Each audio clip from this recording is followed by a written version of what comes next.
Hello hi అండి, అందరూ ఎలా ఉన్నారు? ఈ వీడియోలో ఈపీఎఫ్ ఖాతాదారులకి మరొక ఇంపార్టెంట్ ఇష్యూ అండి. చాలామంది అడుగుతున్న ప్రశ్న అనమాట. చాలామందికి ఏంటంటే పీఎఫ్ విత్డ్రా చేస్తున్న టైంలో ఒక ఎర్రర్ వస్తుంది. So particular error.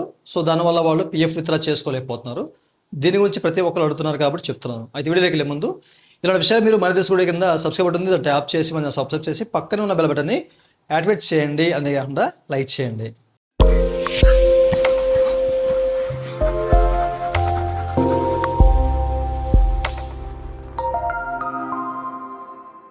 ఇక టాపిక్లోకి వెళ్తే కనుక మనకి 3.0కి మైగ్రేషన్ అయింది కదా వెబ్సైట్.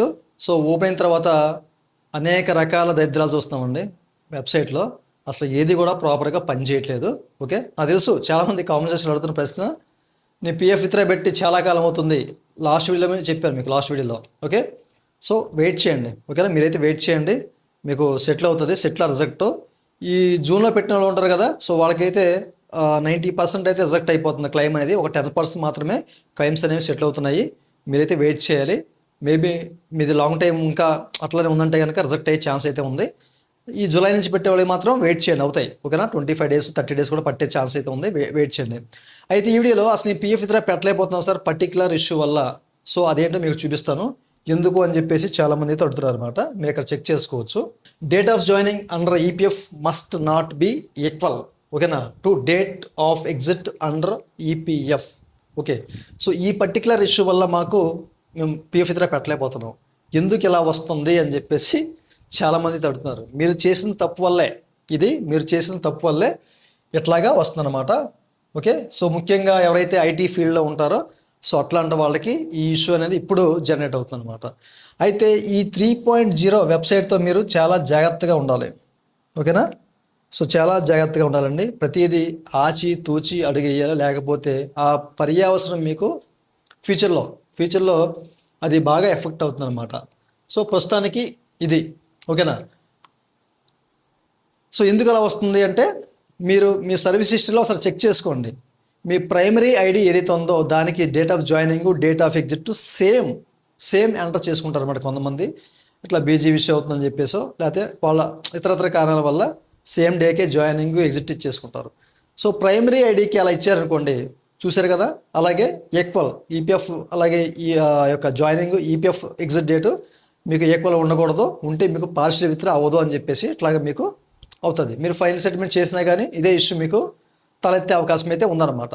ఓకే, సో అదేనే కాదు, నేను కొన్ని స్టడీ చేశాను కొన్ని ఐడీస్ మీద. సో పర్టికులర్ ఆ సర్వీస్ హిస్టరీలో ఏ దానికి అంటే అది ప్రైమరీ ఐడి కాకుండా సెకండరీ ఐడి వేరే ఐడీస్ ఒక 3-4 ఐడీస్ ఉంటాయి కదా, వాటిలో ఒకదానికి అలా ఇచ్చిన సేమ్ డే జాయినింగ్ ఎగ్జిట్ ఇచ్చినా కానీ సో ప్రైమరీ ఐడి నుంచి అమౌంట్ తీద్దామన్నా అదే ఇష్యూ వస్తుంది అనమాట. అది 50-50 ఛాన్స్, కొంతమందికి వస్తుంది కొంతమంది అట్లా. ఈ 3.0లో అనేక రకాల భయంకరమైన దరిద్రాలు ఉన్నాయండి. అసలు తర్వాత మాట్లాడుకుందాం దాని గురించి. పర్టికులర్గా ఒక వీడియో చేస్తాను దీని గురించి. ఒకవేళ ఎక్కడెక్కడ మనకి ఎట్లాంటి ఇష్యూస్ వస్తాయి ఏంటి ఎట్లా ఉండాలని చెప్పేసి మీరు మాత్రం చాలా జాగ్రత్తగా ఉండాలన్నమాట. మీరు ఏదైనా చెయ్యాలి అంటే ఎగ్జిట్ డేట్ ఇవ్వాలన్నా కానివ్వండి, లేకపోతే ఏదైనా డేట్ మార్చాలన్నా కానివ్వండి, సంథింగ్ ఏం చేయాలన్నా కానీ ప్రస్తుతానికి చాలా ఆచితూచిగా వ్యవహరించాలి. లేకపోతే ఫ్యూచర్లో మీకు చాలా ఎఫెక్ట్ అయ్యే ఛాన్స్ అయితే ఉందన్నమాట. ఏది అవ్వదు ప్రస్తుతానికి. అయితే భయంకరమైన గ్లిచెస్ కూడా వెబ్సైట్లో ఉన్నాయన్నమాట. ఓకేనా, ప్రస్తుతానికి అయితే ఉన్నాయి. సో అవి మరి క్లియర్ చేస్తారు, కాస్త టైం పడుతుంది అనమాట. 1 నెల వరకు టైం పట్టే అవకాశం అయితే ఉంది. ఎందుకంటే ఉమాంగ్లో కూడా మనకి మైగ్రేషన్ ప్రాసెస్ అనేది అవుతుంది కాబట్టి దాని తాలూకా ఎఫెక్ట్ అనేది ఇందులో కూడా ఉంటుంది. ఓకే, సో కాస్త వెయిట్ చేయండి. మీరు ఏం చేయాలన్నా కాస్త వెయిట్ చేయండి. ఓకే, అప్పుడు మనకు ప్రాపర్గా వర్క్ చేస్తుంది. సో ఎక్కడెక్కడ ఏంటి అనే విషయాలు అయితే మనకు క్లియర్గా తెలుస్తాయి అనమాట. ఓకేనా, ఈవెన్ ఈ వెబ్సైట్ 3.0 వల్ల అసలు ఎందుకు తీసుకొచ్చారా అని చెప్పేసి చాలామంది పాపం బాధపడుతూ ఉన్నారు కూడా. మన పాత వెబ్సైటే చాలా చక్కగా ఉండేది, అన్ని సర్వీసులు. మనం ఎక్కడికి వెళ్ళినా కానీ అసలు మనము ఏం చేసినా మన సర్వీస్ హిస్టరీలో ఒకదాన్ని డీలింగ్ చేసినా కానీ దాన్ని ఇన్షర్ట్ చేసినా అలా వదిలేసినా కానీ సో తర్వాత దాన్ని మనం ఉన్న ఐడిలో ఏదైనా మనం క్లెయిమ్ పెట్టుకుంటే ఛాన్స్ అయితే ఉంది. బట్ ఇక్కడ ఒకదానికి డీలింగ్ చేస్తే అసలు ఏది అమౌంట్ తీసుకునే పరిస్థితులు కూడా ఉన్నాయన్నమాట. అట్లా చెప్పుకుంటూ పోతే చాలా ఉన్నాయి. తర్వాత ఒక వీడియో పర్టికులర్ మీకు చేస్తాను దీని గురించి, ఏమేమి దరిద్రాలు మనకి ఈపీఎఫ్ వెబ్సైట్లో ఉన్నాయి అనేది ప్రస్తుతానికి. ఓకేనా, అయితే సో మీరు మీ date of joining date of exit అనేది ఏదైనా ప్రైమరీ ఐడికి కానివ్వండి లేదా ఏదైనా సెకండరీ ఐడికి కానివ్వండి అట్లా ఉందనుకోండి, మీరు 19 ద్వారా అమౌంట్ తీయలేరు అనమాట. 10C కూడా ఈవెన్ అంతే.